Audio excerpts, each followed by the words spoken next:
stop me if you've heard this one before, but breaking news. Kathleen Kennedy is set to step down as president of Lucasfilm. Everything woke turns go home to mommy. Turns go home to mommy. Turns go home to mommy. Everything woke turns go home to mommy. Turns go home to mommy. Turns go home to mommy. That's right. The entire fandom of Star Wars, the fandom, quite frankly, of, a franchise that doesn't get enough credit for being destroyed by Kathleen Kennedy, Indiana Jones. Today is a day for celebration. Each like, I think I have a beard hair in my mouth. Each like you leave on this video is one spit on the grave of Kathleen Kennedy at Disney. I don't care if they say that she's quote unquote stepping down. She was fired. She was asked to leave. They let her keep her dignity and say that she's stepping down. Her entire career at Disney was an unmitigated disaster. Her firing, her stepping down, her moving on should be celebrated. There has been a million stories along the way about, her being fired. All of them clickbait. This one appears to be confirmed by multiple mainstream sources with multiple, articles to support it. So this is the real deal, Star Wars fans. Now, the question is, will this save Star Wars? Well, it depends who they replace her with, doesn't it? It depends bigly on who they replace her with, because if they're like, oh, let's give it to another weirdo who's going to say the Force is female, right? I don't, are they going to say, oh, let's give it to Nia DaCosta? She did such a great job on the Marvels, right? Like, who can forget this picture?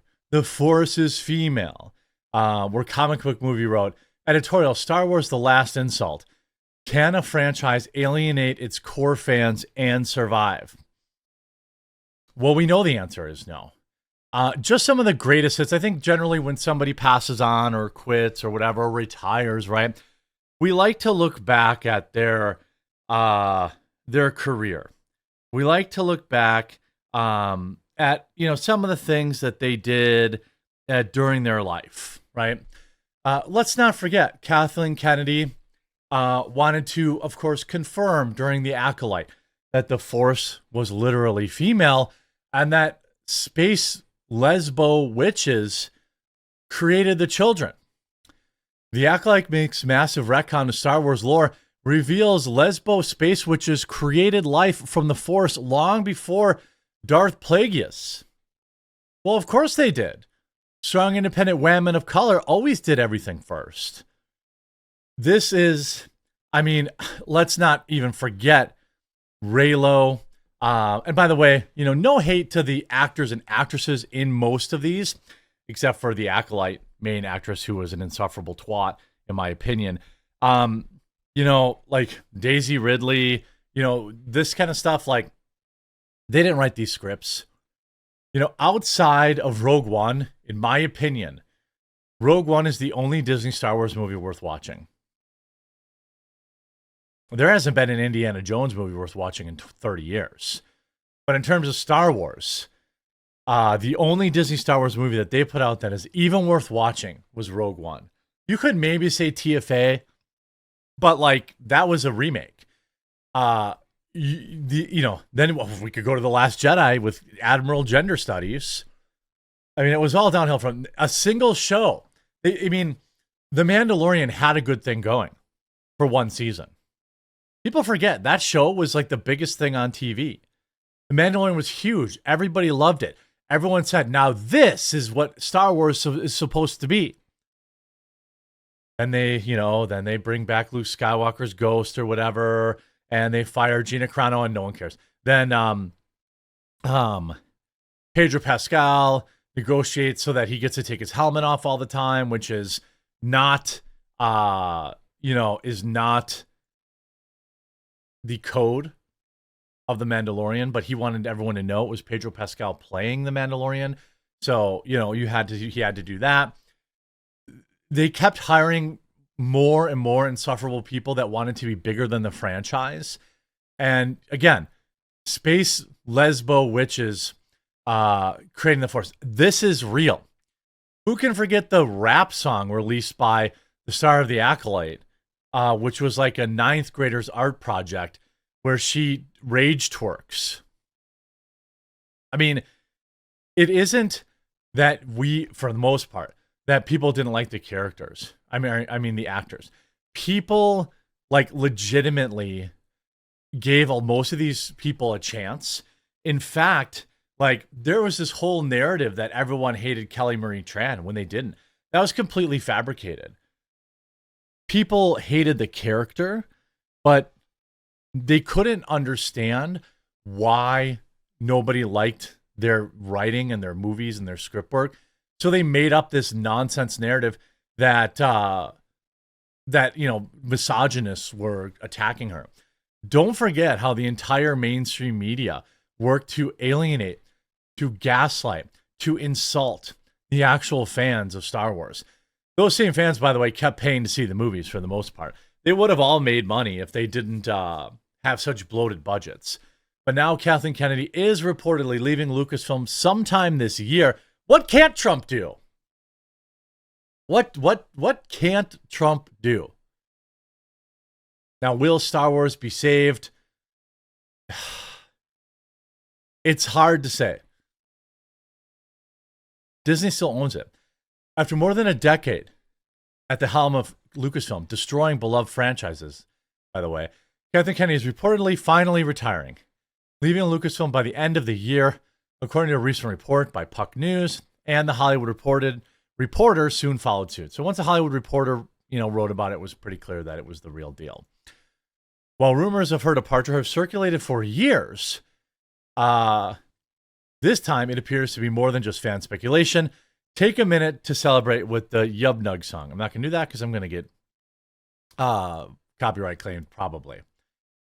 Yes, as fans rejoice over the potential end of what many view as a disastrous tenure, there's the harsh truth that must be acknowledged that Kathleen Kennedy may be leaving Lucasfilm, but the damage she inflicted on Star Wars will linger for years to come. Let's not forget, like a lot of people thought, like, oh, Dave Filoni, he's so great. I think a lot of the shine was worn off that. I mean, Dave Filoni, if he's so great, why did they make The Acolyte? Why did The Mandalorian go down the tank? There's like innumerable examples of Dave Filoni sucking at his job. So I don't know if they're going to end up replacing her with Filoni or whatever. I don't know if that's necessarily, if they're still going to do the stunning and brave woman, Jedis who are stronger than all the male Jedis and all this kind of stuff. It's not going to help.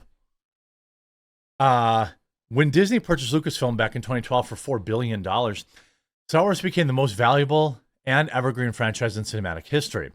It had defined generations, inspired by countless stories, and built a cultural legacy that seemed unshakable. Enter Kathleen Kennedy, a producer with storied past, working alongside Hollywood legends like Spielberg and George Lucas himself, tasked with steering the franchise into the next golden era. Instead, she simply drove it off a cliff. I agree. This is via thatparkplace.com. The decline began almost immediately with the sequel trilogy, a mess of inconsistent storytelling and clashing creative vision centered around an unlikable and unremarkable protagonist. That's, of course, Rey. Rather than mapping out a cohesive plan, as Marvel had done with the cinematic universe, Kennedy handed full control to J.J. Abrams and Ryan Ruin Johnson, allowed them to craft respective films, The Force Awakens and The Last Jedi, without any overarching roadmap. The result was a narrative disaster. Abrams introduced a slate of mysteries in The Force Awakens, Rey's parentage to the Supreme Leader Snoke's origins, with zero answers. Ryan Johnson then took control of the approach in The Last Jedi, subverting expectations for the sake of shock value, unraveling many of Abrams' plot threads, and further dividing an already skeptical fan base. By the time Abrams returned to try and salvage the story with Rise of Skywalker, the franchise was in disarray. The final film tried desperately to patch up narrative gaps, but instead became an incoherent mess, ultimately the lowest grossing entity in the trilogy. That perhaps is like the biggest bombshell of this. it's the lowest grossing in the entire franchise for the trilogy. It's supposed to build up and up and up, right? Then they built a streaming empire built on shaky foundations. While Kennedy's stewardship of Star Wars films left the band bruised, her foray into streaming television further fractured the franchise. Her obsession with identity politics-driven storytelling led to a slew of shows that failed to resonate with longtime fans. Even The Mandalorian's Lucasfilm's one breakout hit wasn't immune to influence. After 2 strong seasons, the show faltered in its third, sidelining the hero in favor for Bo-Katan, a move that alienated many viewers. Other streaming projects under her watch fared even worse. Obi-Wan Kenobi, a show that should have been a surefire success, ended up focusing less on Obi-Wan himself and more on new, poorly developed female characters.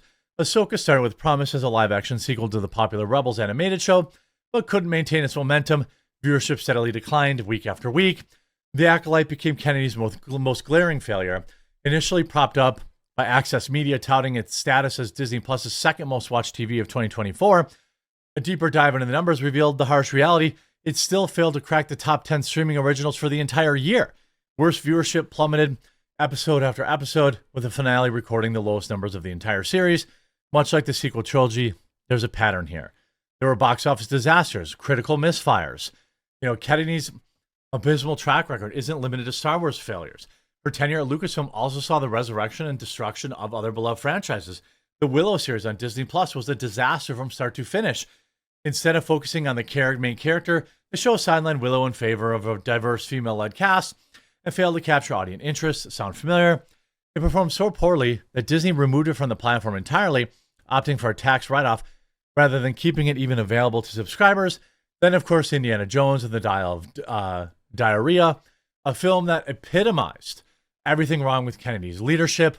Rather than celebrating the iconic character's final adventure, the film portrayed Indiana Jones as a broken-down relic, outshined by his goddaughter, Helena, played by loser Phoebe Waller-Bridge.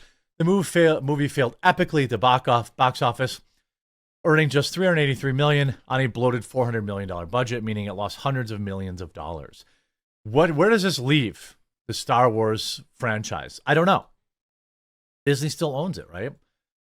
It's hard to just come in and say, all is going to be good here. I'd love to tell you that. It's going to be interesting, though. It's going to be interesting to see who they put in charge, and ultimately if they change their approach to these films. Because if they don't change their approach to these films, then it doesn't matter. They're still going to suck. If they still continue to focus on identity politics, it's going to be, if they're going to continue to have Luke Skywalker drinking green Bob milk, and all this kind of stuff and become a disaster, disheveled shell of his former self, then we're not coming back. Again, I've never said I was a diehard Star Wars fan, but I always loved Star Wars and I always loved Indiana Jones. You can't resurrect Indiana Jones anymore. It's just dead forever. Star Wars, maybe. There's enough of a universe there that you could bring it back, but you need a complete and total rehaul. Let's see if Disney is willing to admit their failure. I hope you enjoyed this video. If you did, make sure you leave a like on it. If you haven't yet, please subscribe or follow down below, and we'll talk to you again real soon.